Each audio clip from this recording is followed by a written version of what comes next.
Catanians, welcome back. Seafarers, Treasure Islands, and look at the title. Does that mean I'm going to win? Does it mean I'm going to lose? You might be able to figure it out, but we'll find out as we settle in for an hour-long special of Cities and Nights. And of course, pairing Cities and Nights with Seafarers generally leads to a lot more strategy as I try to figure out how to tilt the board to just the right spec so it's not too zoomed in, but it's not too zoomed out.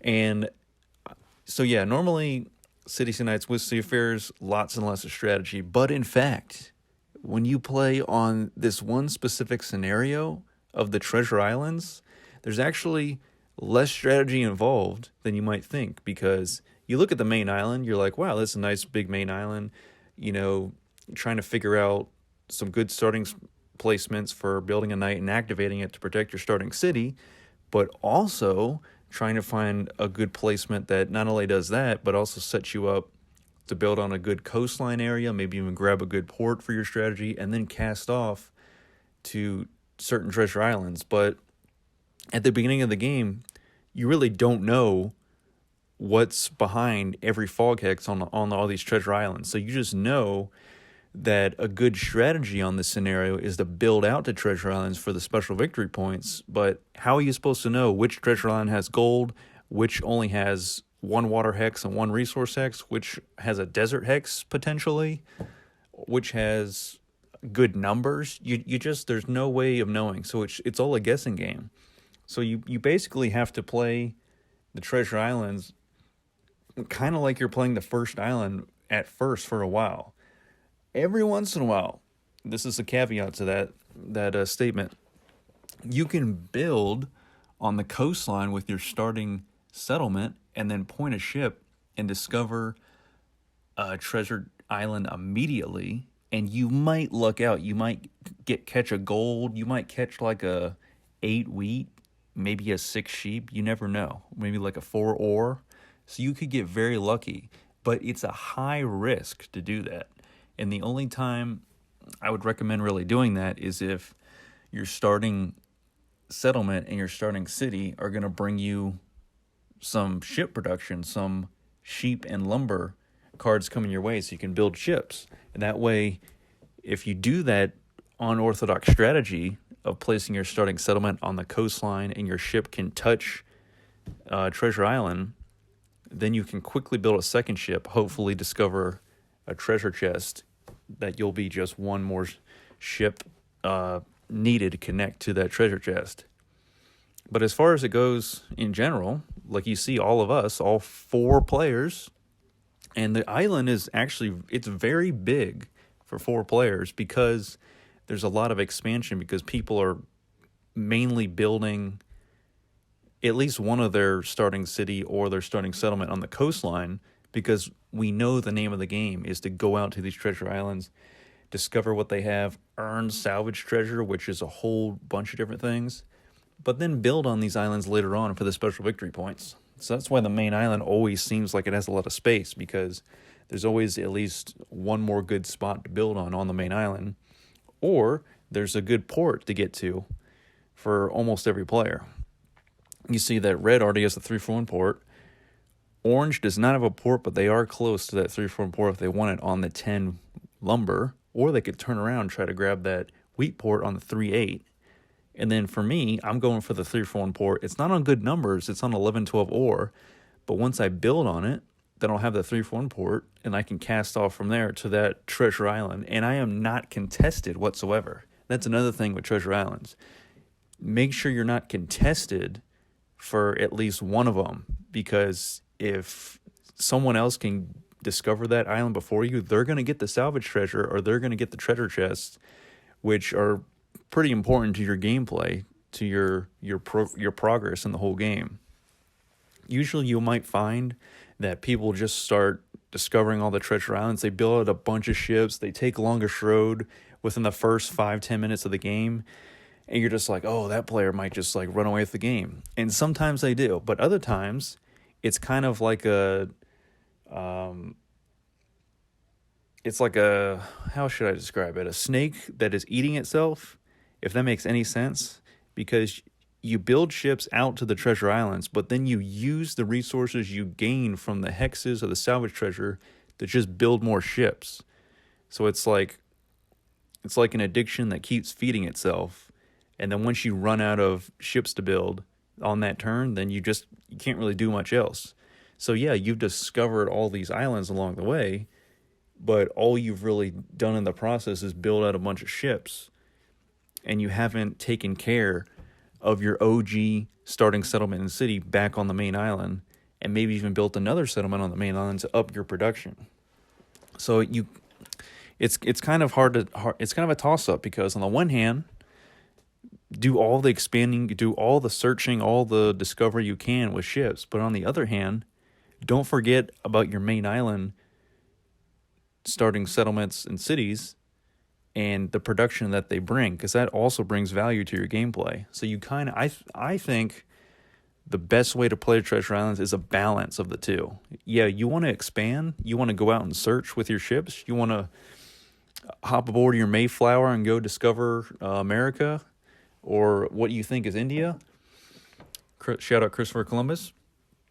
But maybe build yourself up on the main island first, to a good point. Don't take the whole game building up on the main island. Maybe take the first third of the game to build up on the main island. And then from there, once you have a good foundation, then get on that port, which will further enhance your trade-ins. And then from that port, cast out with ships. But of course, every Treasure Island game is different. Every game of Catan is different, for that matter. Oh, there's that burp that was working its way out. Just had chicken kebab and it was so good. But yeah, every game of Catan is different. You might be hotly contested for certain treasure islands. You may want to hop on it sooner rather than later. Like you see, Red is doing a good job, because Red and Orange are both going for that bottom treasure island, because that's what they're closest to. And so far, they actually both discovered a desert hex. Which brings me to another good point.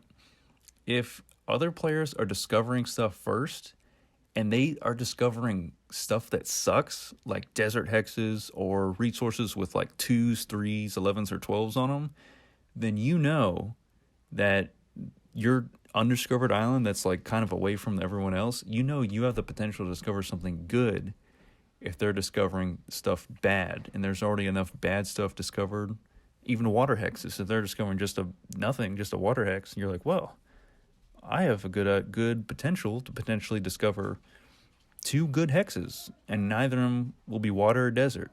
Because so far, if Red and Orange have discovered 2 desert hexes, I doubt there will be a 3rd desert hex on these treasure islands, because there's already a 3rd desert hex on the main island. So we could be in good shape, but we'll have to see. Of course, if you discover a treasure island that doesn't have a good number, fear not, because hopefully you've built on lumber and you will have a city on it eventually this game, and you can get some paper, get to some green city improvements, and thus hopefully get an inventor come your way. Swap out that bad number on the treasure island for a 5 or a 9, and then build on that treasure island for the settlement victory point and for the special victory point of building on a new island. And then go from there. But Longish Road, let me say something about that. Longish Road is so, what's the word I'm looking for? It's so important. It's so vital. There's some other word. It's not detrimental. Maybe there's a word that's the opposite of detrimental that I can't think of right now. But basically, Longish Road is so vital and so important to almost every Catan game. But in Treasure Islands, someone always ends up with it. And most of the time I've found it ends up, kind of deciding a game along with all the special victory points you get from building on new islands. So if someone, let's say Red, just starts to run away with the game and builds on the 3 islands. It's like the one at the bottom, the one at the left with the 1 desert hex and the 1 fog island still there, and then the one above that. If Red builds on all those, that's 6 victory points across 3 settlements on each, right? And if they also take Longish Road, there's going to be 8 victory points total. So another player taking away the Longish Road in the best way they can is going to pull victory points away from Red, and that's going to potentially make the game go longer. But that's just a hypothetical scenario. So, of course, longest road is important in every game, but in Treasure Islands, if you're building on all these special new islands, it just comes with the territory that you're going to be in competition for longest road, and someone else is going to be also trying to do the same thing, building on these treasure islands and also trying to take your longest road. And that's where nights come in. Usually, I've found in treasure islands, your whole ship, longest shipping route, longest road, whatever, is usually kind of tucked away on one side of the board, and no one else is really close to yours because they're building out to another side of the board. But every once in a while, your paths might get all tangled up, and that's where knights come into play, because you want to place knights at critical spots along your shipping route so that no one can come in and with a ship and place a knight of their own along your shipping route to cut your road and your shipping route in half, or in a third and 2/3, or what have you. So yeah, just some things to keep in mind as you're playing the Treasure Island scenario. And of course, this is just one scenario that Seafarers, or that Cities and Nights has with Seafarers. There's also Cities and Nights with Oceania, Greater Catan, Heading for New Shores, Fog Islands, which I strangely have not played in a while. I haven't got matched into one of those on the Fog Islands in a while, but hopefully that'll come back around in circulation as well. And I think there's actually a few Seafarer scenarios that you can't combine with Cities and Nights, at least on Catan Universe. Like if you go into a Seafarers game and you look at all the different scenarios, I think they have a few more scenarios, like Through the Desert or an Oasis maybe even. I remember playing those on Seafarers, but not with Cities and Nights because they are unavailable with Cities and Nights. Okay, so looking at the actual gameplay here, I have Resource Monopoly. I also have Wedding. I know I can use Wedding on Orange, but Orange only has one card, so hopefully Orange gets another card so I can have it a maximum 2 cards.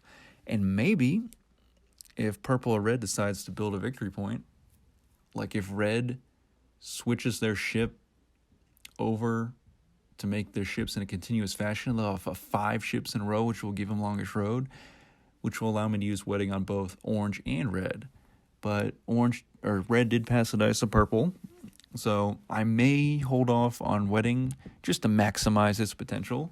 Because wouldn't you rather have 4 cards from people rather than just 2 cards from one other player? And we do have the Barbarians advancing. They are 4 spaces away.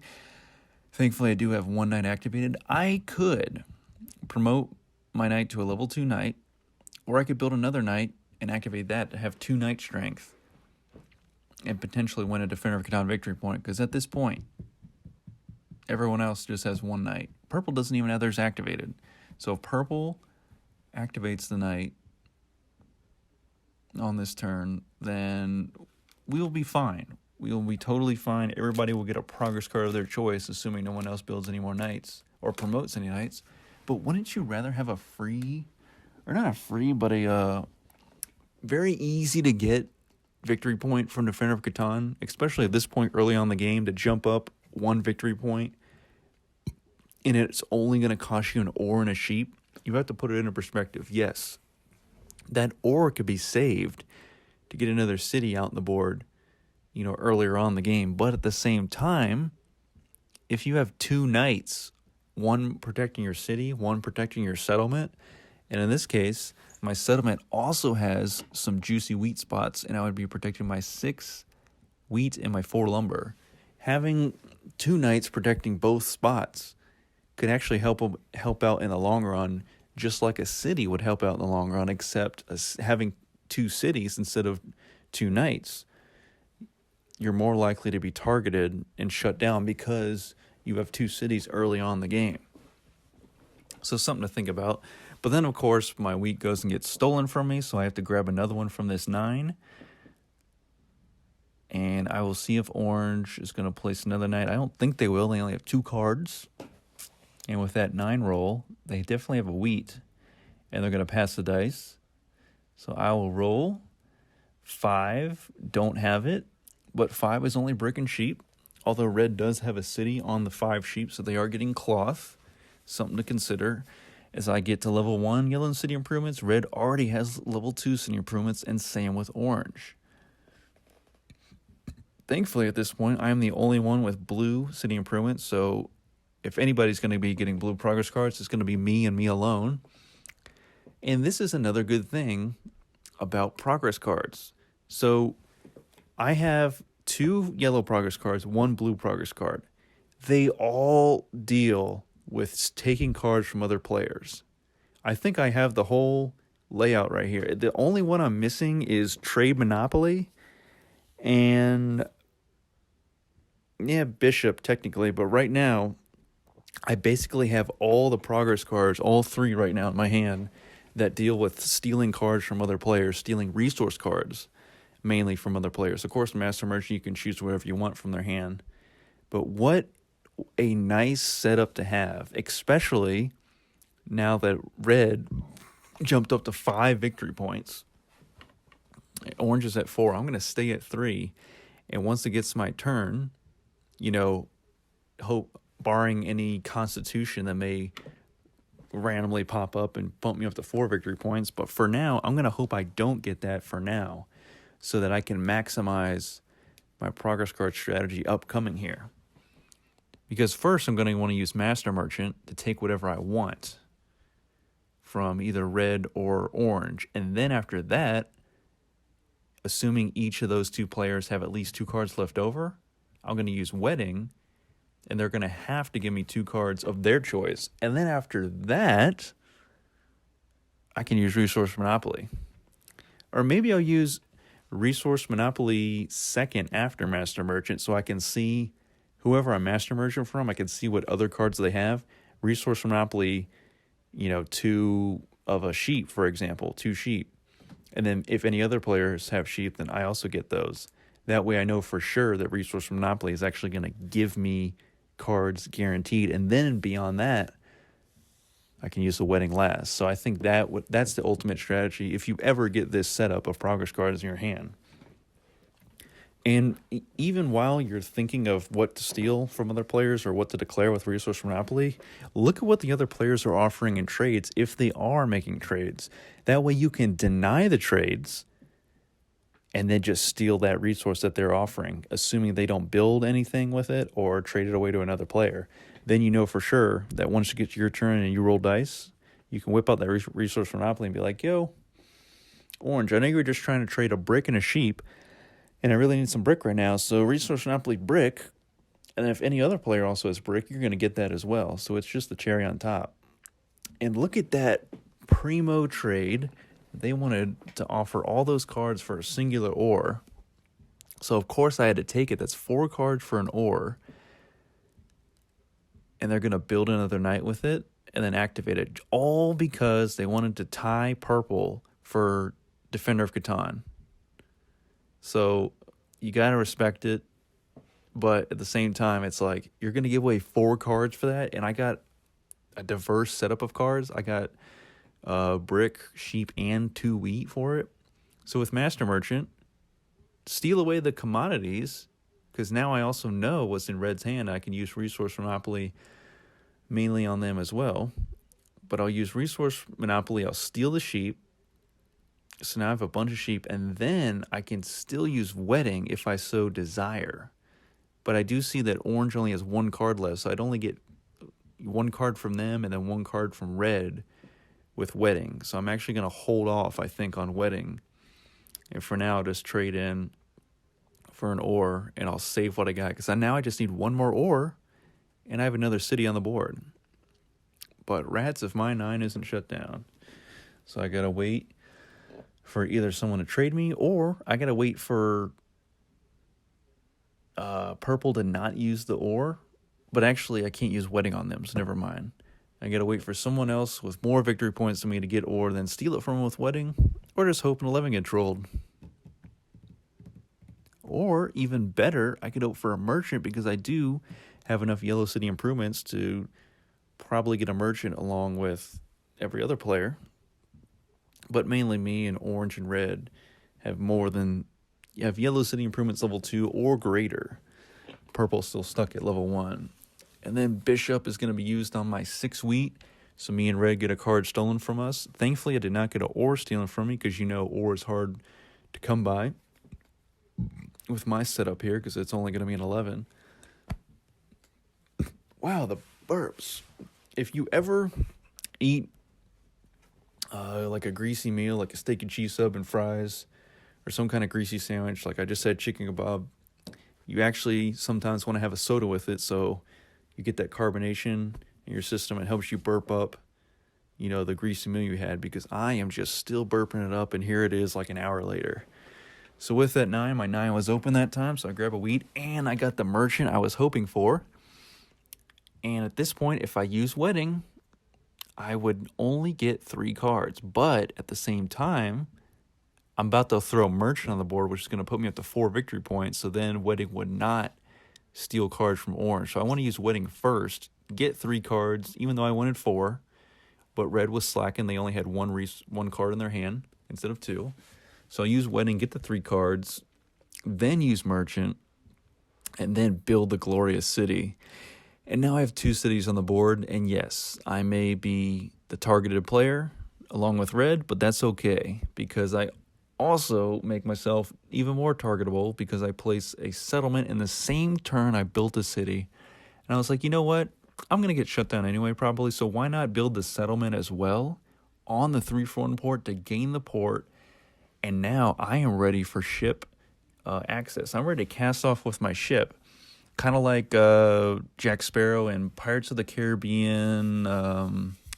Is it 5? Is it Pirates of the Caribbean 5 where they steal the bank vault from the town and their ship is on those rails, those like wooden rails right on the beach, and they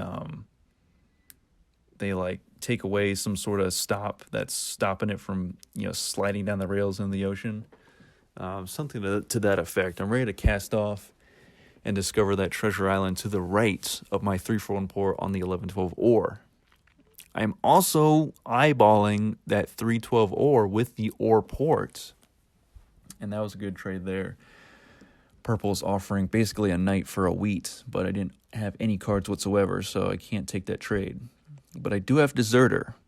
But yeah, like I said, I'm eyeballing that 3-12 ore because it has the ore port, and plus it would block purple from building out to the treasure islands, at least to the 2 right islands. They would have to go to the bottom right one that's barely pictured in your screen, kind of to the right of the, slightly right and slightly down of the 10 lumber off the main island.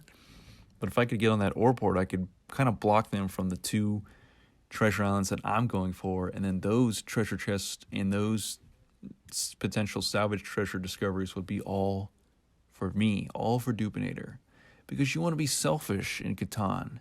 You may not want to be selfish in certain aspects of your life, but in board games, it's generally good to be selfish because it'll end up helping you win. And winning is always a good feeling in board games, right? As far as I know. So I will throw the robber down, steal from orange, because I was hoping they would have probably a card for me that red did not have, that I did not think they would have, but then red whips out Alchemist and rolls the 4, and thankfully I share that 4 that red is rolling the Alchemist for, so I will get paper and a lumber, and now I have a ship to my name. All I have to do is get to my turn without any cards being stolen from me, but of course, orange has 4 progress cards. There's a feeling another burp coming on. Okay, that was a joke one that time. That was no, that was still there. Excuse me. So orange, in fact, has 4 progress cards, so I could be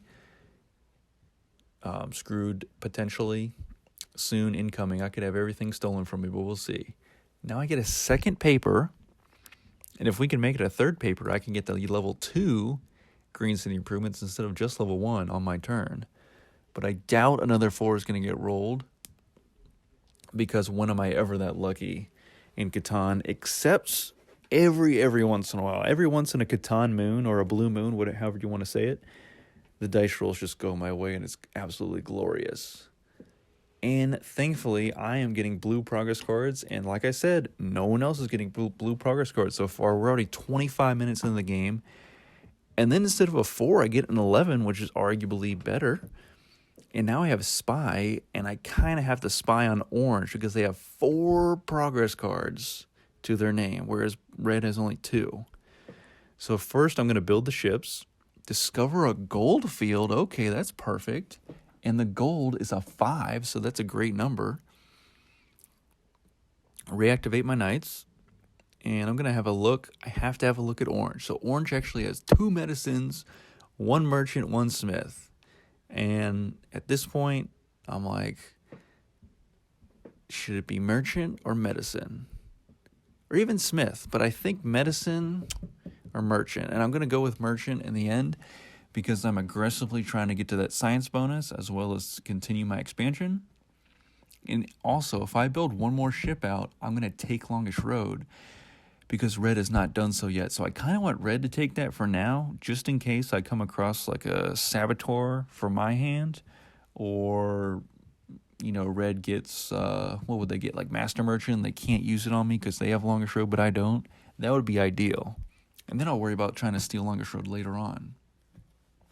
So yeah, not always the best idea to have Longest Road or to take it early on, but if you do because you're going out and discovering more treasure islands, then no big deal. You're advancing yourself farther in the game probably than anyone else at that point if it's that early on that you're discovering new treasure islands and also taking Longest Road. So seeing what Red's doing here, they are activating a knight. So we are once again, we look to be tied with the knight strength, or with the barbarian strength. I have 2 knights. So does purple. Orange has no knights. Red has 1 knight, and Red gets the science bonus, so they now have the trade bonus and the science bonus. But what they do not know is that I am 1 4 dice roll away from getting the science bonus myself because I have double merchant, and I already have a paper. So if I get a 4, I'm going to get a second paper. I'm going to throw merchant down on ore, 2 for 1 for a paper, and then throw my second merchant on a wheat, 4 wheat for 2 more paper. That'll be 3 paper. So basically I need 5 paper to get the science bonus, so I'm just waiting for a 4 to be rolled. That would be super optimal. Or an 11, because an 11 will give me 2 ore and a coin. And then putting merchant on ore and having 4 ore in my hand is going to give me 2 paper.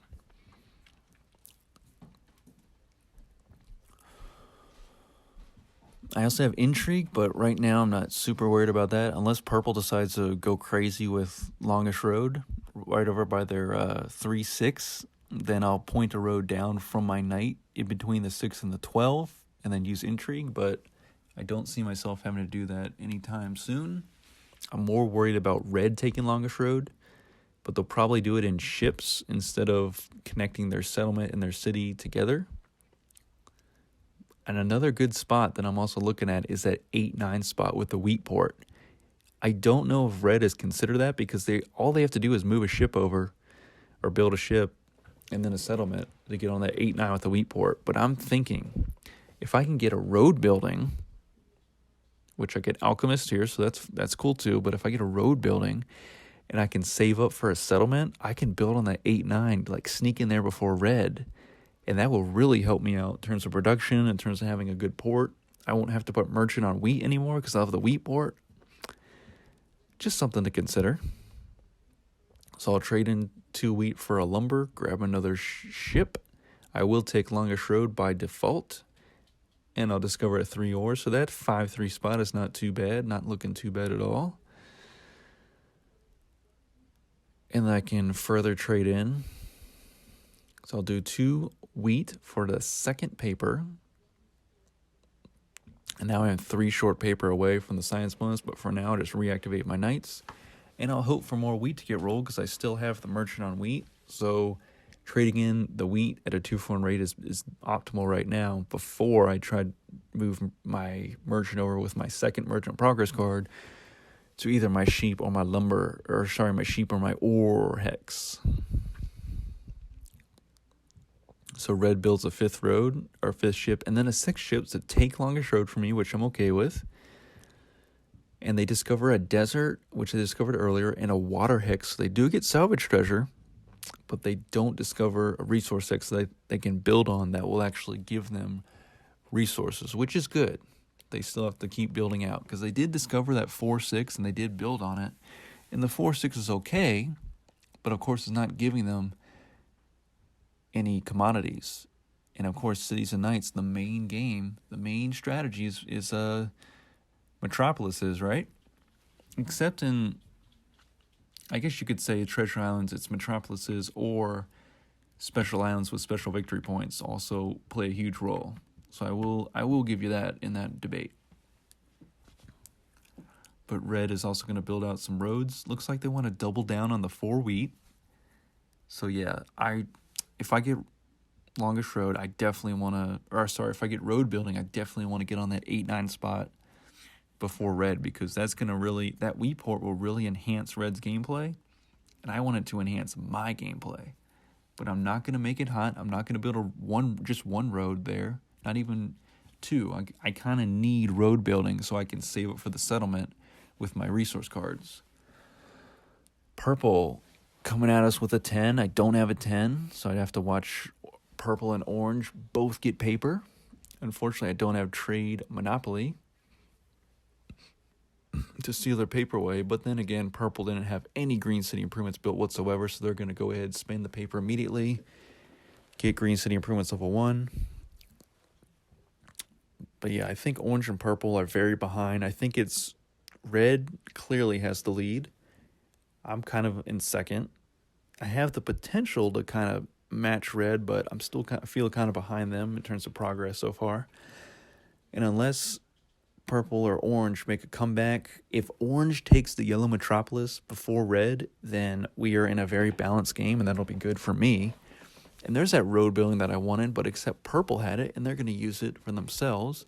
Too bad I didn't hole in a spy, but how was I supposed to know that purple had a road building card, of course? If only orange had one earlier and I stole it from them, that would have been optimal. But I just got to wait till orange rolls, and then I can roll the alchemist. Yeah, because orange definitely doesn't have spy because they don't have any blue city improvements. But once I roll the alchemist, we'll probably have a good turn. There goes a 4. So I get 1 paper. And I could actually roll another 4, get a second paper. But then I have to transfer a merchant over to lumber to trade it in at 2-4 rate for the third paper. And there goes road building by orange. So now I know there's only 2 road building cards in all the Cities and Knights and all the progress cards on the green side. And I know that they were both just used by purple and orange respectively. So I'm going to have to wait a while before I can have any hope of getting a road building card. So for the time being, instead of trying to make it hot by building roads down to the 8-9 spot, the 8 cheap 9 lumber, I'm probably just going to try to build a settlement on the 3-5, upgrade it to a city, and then bide my time in my storing up of resources until that point. But I will grab 4 wheat off the 6 because I have 2 6s, and actually there's my science bonus right there, because I'd rather have the science bonus before building a city on the 11-12, because the 11-12 is not that good, but the science bonus of course is better. But I actually just upgraded my 11 and 12 by stealing a 5, so now I have a 6-5-12 on my starting city spot, and hopefully the blue Metropolis will be mine. And I will build the settlement on the 3-5, so I get the victory point for the settlement, the special victory point for building on a new island, so that puts me up from 6 all the way up to 8 victory points. Of course, longest road would have me at 10, but I'm going to hold off on that for now. Let me take a drink of tea. Oh, my tea that I made this morning, a whopping 10 hours ago, is now cold, go figure. But it was Indian caramel chai tea. I think that was the exact flavor, the nomenclature for it anyway, but it is very good. I got a bunch of different teas, or tea bag flavors for Christmas, and probably the best gift ever, besides the tea kettle that I got to go with it. So, yeah, very good end of 2020. Also, good start to 2021 as well. And actually, for all of us Catan lovers who don't have Cities and Nights, wouldn't that be the best gift ever to get the Cities and Nights expansion? Either the physical board game or the receiving Catan Gold, or the money to buy Catan Gold on Catan Universe to get Cities and Nights on Catan Universe. For those of you watching that don't have Cities and Nights yet, I hope by all the videos that I posted of Cities and Nights, you've been convinced that this is the expansion for you. Yeah, Basic Catan is cool, and it has its place, and it's fun, and beginners can become intermediates, maybe that's the right word, and then potentially even experts. But Cities and Nights is the next great frontier, and it should definitely be checked out. Even if it's just played casually, I get it. Some of you may play Basic Catan competitively, and I respect that. And I still am trying to figure out how to actually be competitive in Basic Catan, because for some reason I'm better at Cities and Nights than I am at Basic Catan. But that's just a fun backwards fact about myself.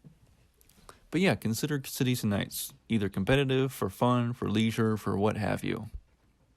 But Cities and Nights is so much fun. We'd love to have you. We'd love to have more players to play from and get better from, and learn new strategies. There's always some new aspect of Cities and Nights that I'm always learning, and it's always so much fun when I discover it, so I can use it to enhance my gameplay. And of course, a lot of you comment on my videos, give me feedback, give me constructive criticism, and you also help me get better at Cities and Nights, so I thank you for that. And we have a little community going. Although I cannot get that community tab on my YouTube channel for whatever reason. Actually, I think the reason is I need 1,000 subscribers. But I'm trying to get that community tab so I can post updates about when I'm going to be streaming Catan on Twitch, so that for anybody who wants to plan out ahead to watch it can do so. But I need 1,000 subscribers to get to that community tab to alert you, to give you a heads up notice that I'll be streaming on Twitch.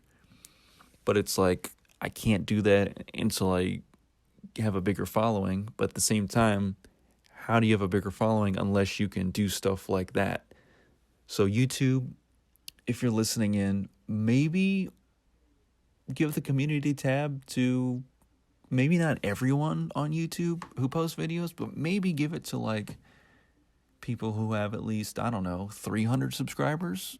Would that be like a good number? Because 1,000, yeah, that's a lot. And I do believe I'll get there one day, but I just don't know how long it's going to take. So YouTube, just keep that in mind. Maybe give it to people who apply for it. Maybe you could do it that way on a case-by-case basis. Because I think we have a decently sized community already of Cities and Nights / Catan enthusiasts on this channel. Just some food for thought. Because my belly for food, or food for belly, is already full from chicken kebab. And another fun fact here, we all are human players still. What a crazy concept. Usually someone would have rage quit by now. And I understand the rage quit, but I don't respect the rage quit. Because even if you're losing horribly, you can always make some sort of comeback. You can always screw over the leading player somehow, even if you're not going to win. It's still fun to try to hold back the leading player so maybe someone else can hop in there and have a chance at the victory. That's just what I think. But here we are. We have 4 human players. And of course, that's why the turns are taking a little bit longer to get back to me. But that's okay. Because everybody is playing. And there's no AI to exploit, to thwart, what have you. And now purple. What shall ye roll? I would hope for a 4. I would also hope for a 6. But I'm mainly trying to see if I can just keep building out to some more treasure islands, as someone accidentally or maybe on purpose asked for 21 sheep, which was insane. But purple's getting back into it. Now they have a second city on the board. It's on a 3-6-11. And maybe they're going to build a settlement on that 3-10 spot. And then from there, they can cast off with ships. But orange has kind of made that area very tight by building their ships from their 810 city spot all the way out to the right. So as soon as purple builds a settlement on that 310 spot, or they might go for the ore port, who knows, then they're kind of forced to go just for that one island that orange is just touching right now, where the 4 ore is. Purple's mainly only going to get to that island because they're not going to get to that island with the 9 sheep because orange just kind of blocked it with their ships. So I doubt purple's going to be able to discover many treasure islands unless they go from their other coastal placement, which is a settlement on the brickport, and they go to the top left of your screen and discover those treasure islands. And that's kind of what I'm hoping, because the pirate ship is blocking red from building up there too easily. But red did place a knight in the water, which I still think is kind of absurd, because how does a knight, swim/tread water while also fighting off a pirate ship? That's like, to bring it back to Pirates of the Caribbean, that's like Jack Sparrow taking on, not the Black Pearl because that's his own ship, but what's the other one? What's Davy Jones's ship? I always forget the name of it. This is gonna bug me, but it's like Pirate Jack Sparrow swimming around the water, and then with his one sword trying to, battle a ship which has cannons and pirates and what have you. Or it could be one of the English ships with soldiers on it. But either way, one knight, not that Jack Sparrow's a knight, but one knight cannot fend off an entire ship. It's just crazy. But in Catan universe, or in Catan, in Cities and Knights, they say it's possible. So I guess I'll just have to go with it. So red will be chasing away the pirate ship, which they are doing right now with their knight. And it's a level 1 knight. It's not even a mighty knight doing it. And they will move the pirate ship to block orange from building out to that treasure chest on the 11 gold. And once again, red discovers a water hex, but they will get salvage treasure, which takes the form of 1 brick, 1 sheep, and 1 wheat. So actually, if you think about that specific resource salvage treasure, which gives you those 3 cards, as my dog starts barking, if you have a lumber in reserve in your hand, that salvage treasure basically gives you the other pieces of the puzzle you need to build a settlement. And because you're building out to treasure islands and you're going to discover a hex of some sort to build on, that resource salvage treasure is basically saying, hey, here's 3/4 of the cards you need to build a settlement on this, new island, so you can get the special victory point and the victory point for the settlement. So here you go right ahead and do it, make it happen. So that's cool. That's something to think about. And with Crane, red is actually going to take the green Metropolis. And maybe it's because they were not able to take the yellow Metropolis, but if I was red, I would have taken the yellow Metropolis as a both offensive and defensive move. Offensive to, of course, get 2 victory points, get the yellow Metropolis, but also as a defensive move to keep yellow from having a chance to get it, because yellow's still at level 3 yellow city improvements. Orange. Is it orange or is it yellow, that player's color? But orange is still at level 3 yellow city improvements, so it's still open for them to take it. If they can manage to get 4 cloth on their turn, they're going to get that yellow Metropolis, and then red's going to have to try to chase it back down. I think red was like, well, if it's going to be one or the other, and I already have paper in my hand, I'm going to take the green Metropolis. And it's also a defensive move on their part too, because I'm also at the science bonus. And plus, red sees me at 9 victory points and yellow and orange only at 4 victory points. So taking the green Metropolis is definitely the smarter move in that scenario. But if I was not anywhere near taking the green Metropolis, then I think red actually probably, most likely, hopefully, would have taken the yellow Metropolis, because that would just been the smarter play. And finally, a 12 that I will not have to use science bonus on, because I have a 12, and I will be getting 1 singular ore. Too bad I don't have a city on that 5-12 spot. It used to be an 11-12 spot, which is why I wasn't concerned with building a city on it. But now I kind of do want to build a city on it for the coin that 5 will bring me. But I do have a city on the 3-5, and I also was able to discover the treasure chest, which gives me 2 ships.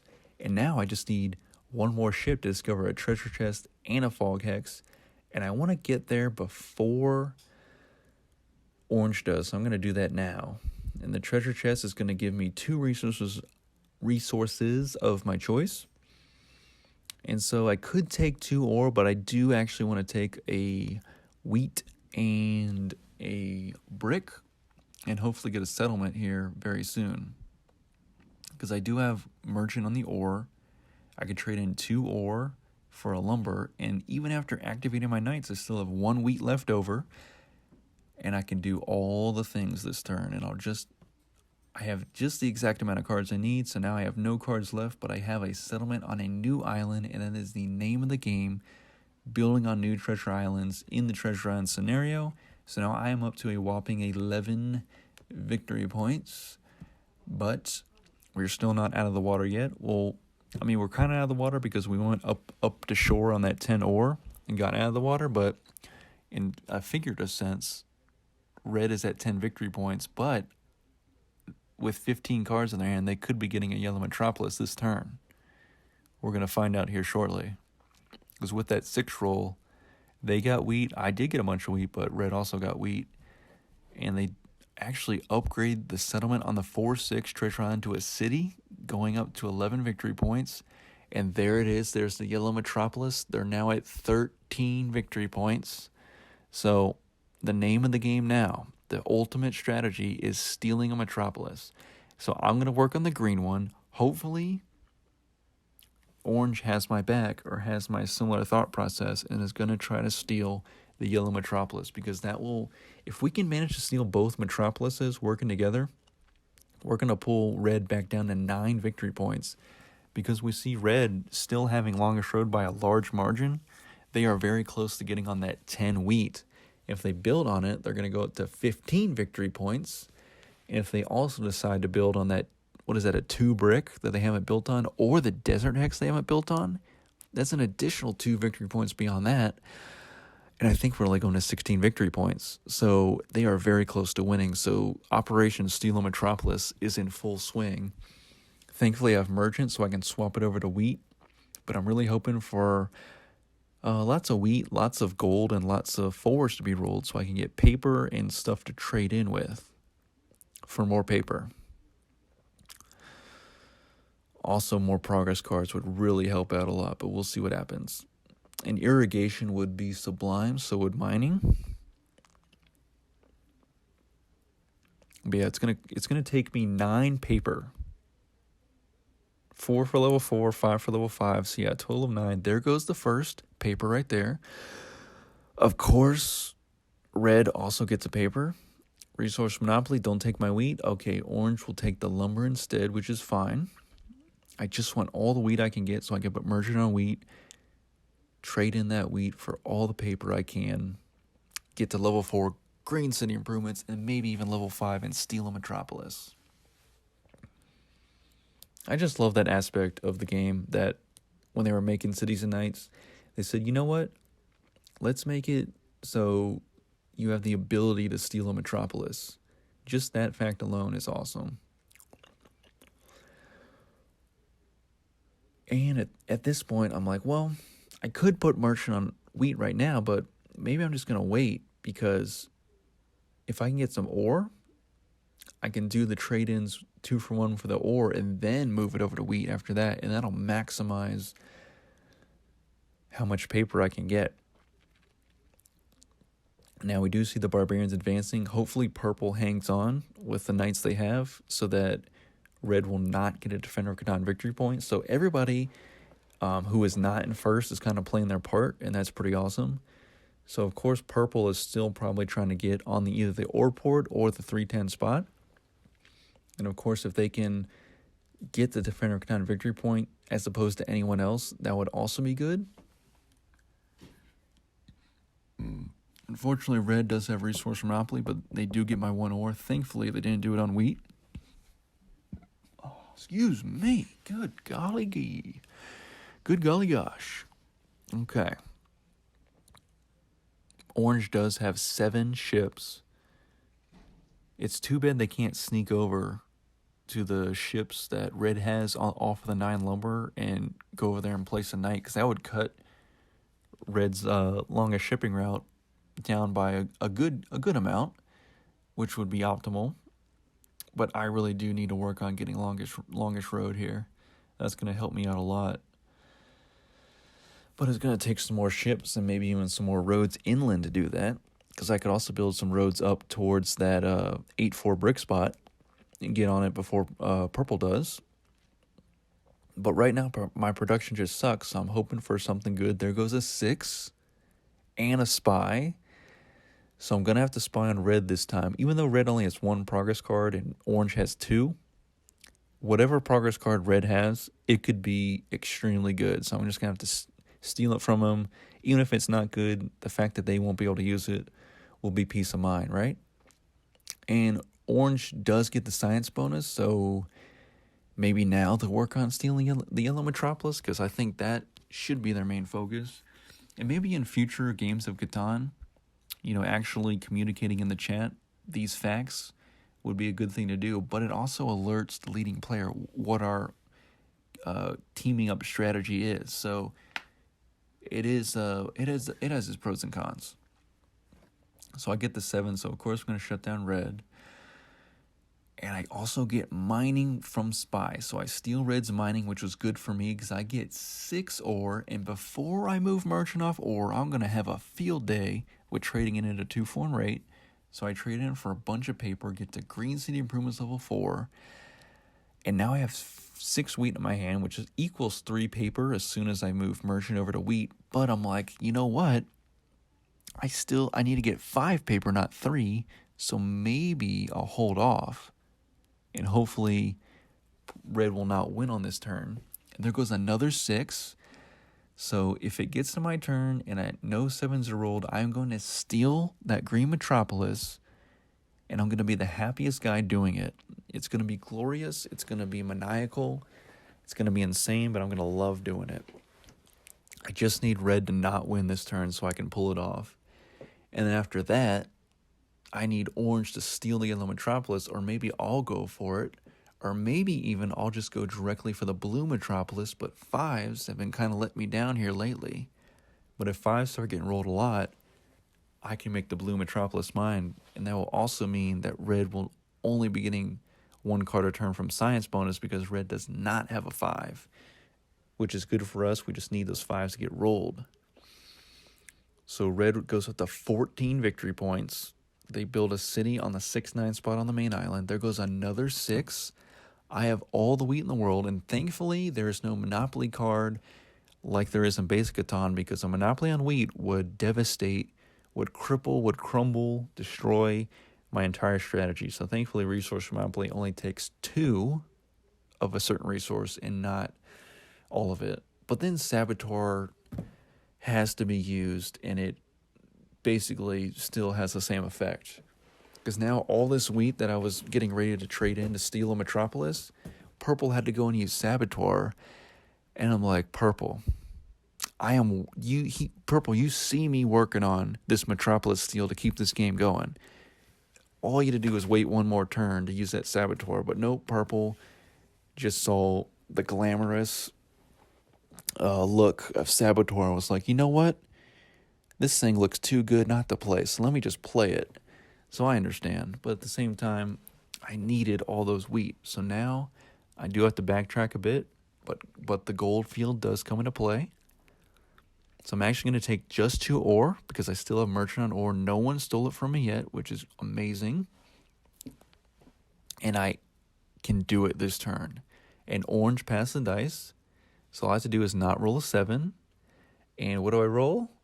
A 6. The best number I could have rolled. But then we get defeated, and orange is burning a city, and I have to burn a city as well if I'm not mistaken. And I was like, purple, not only did you saboteur me, but you also didn't have a bunch of knights built up to win Defender of Catan to prevent this from happening. But actually, only orange had to burn a city. I was thinking of a different game where I had to burn a city, but this game I'm safe because I had just enough knights out there on the board. Now let's trade in for 2 paper with our 4 ore, and let's throw merchant over on wheat. And with 12 wheat in our hand, we're going to trade in some of it for up to 5 paper. And here goes nothing. Level 5 Green City improvements here late in the game. A late game Metropolis steal is even that much sweeter because it's just when a player thinks they just are going to have the win on the next turn. I can come in and be like, not so fast. It's going to take you a little bit longer than that. So I go up to 13 victory points. And I would absolutely love to have another Metropolis. Now, I did trade in for 3 cloth, and you guys let me know in the comments. Should I have actually gone directly for the blue Metropolis instead, or was it the right choice to try to steal red's other Metropolis? As purple gets the Constitution, I'm like, what about me? What about Dupinair? Dupinair could have used the Constitution in the most needy way possible because that would have put me up to 14 victory points and only 2 more would have netted me the W. But yeah, this title of this video almost had a double Metropolis steal. Unfortunately, that means I'm not going to steal red's yellow Metropolis. If the title of this video is true, if I'm lying, you're going to find out very shortly in these last 5 minutes. But all I can hope for is for orange to steal the yellow Metropolis. But the game is winding down. We're getting into those last few turns here. And red still has all the momentum. Even though we're tied, red is at 13 victory points. And all they have to do is build on that 10 wheat, jump up to 15. But the 6s are coming in clutch. And also I get mining, which is going to bring me 6 ore. Too bad I don't have another merchant to put it back on ore after I trade in all the wheat. Which actually probably would have given me the yellow Metropolis had I been able to do that. But we'll see. No promises of anything. Also, I am able to build a ship, but at this point, red has a 17 length shipping route. 17 length longest road, if you will.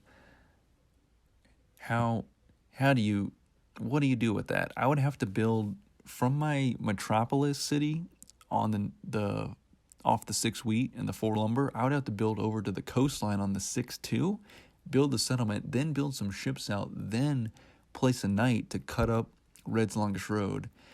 I simply don't have the resources, and I simply don't have the number of turns left in this game to do so, which sucks, but that's what it is. Orange has Alchemist. What's it going to be, Orange? Make it something good, please. Orange makes it a 10. I'm like, no. A 6 would have been even better.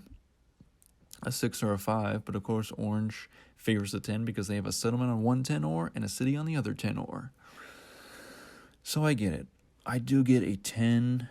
I get 1 ore off my 10, but it's just not enough. It's just not enough.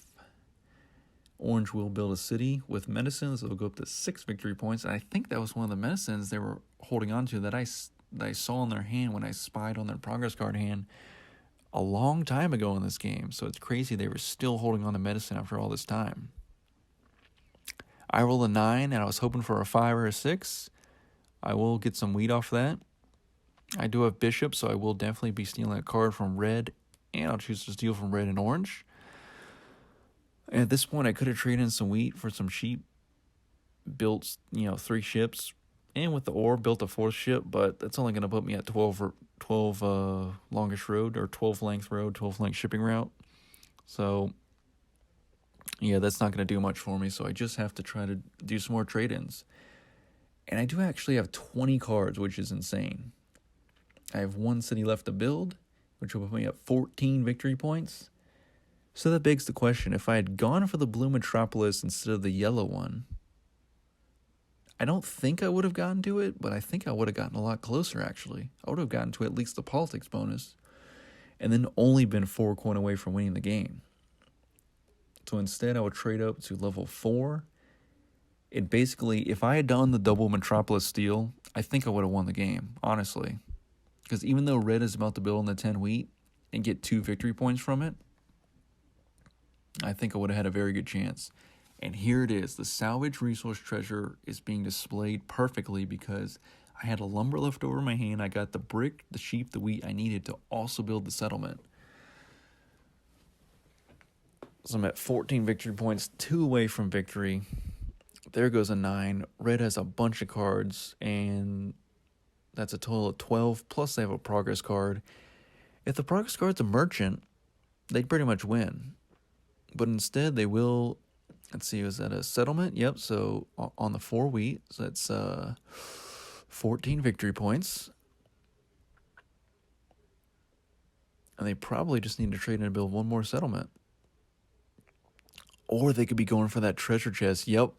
Okay, so they go for the treasure chest, and that's going to give them a progress card of their choice. Let's see what the color. They're going to take a blue progress card. And they still have 7 cards in their hand. If they build on the 10 wheat, it's over. Diplomat, you don't need to worry about anybody stealing your longest road, Red. It's already over. You already have it by a long shot, a landslide. And there goes the settlement on the 10 wheat. All 16 glorious victory points to Red. I was so close at 14. I was so close. If I just stole one more Metropolis, I would have pulled Red down just for far enough to boost me ahead to victory. But I want to thank you guys for watching. That has been the Treasure Island scenario on Cities and Nights, my 130th Catan video. I thank you so much for watching. I'm now going to decompress and relax on a Friday evening after work and play some Call of Duty Black Ops 1 Zombies, probably on the Ascension Zombies map, and just chill out and have a good time. So enjoy this video. Let me know about any other video ideas / Catan things you want to chat with me about in the comments below, and I'll see you on the 131st video. Take care.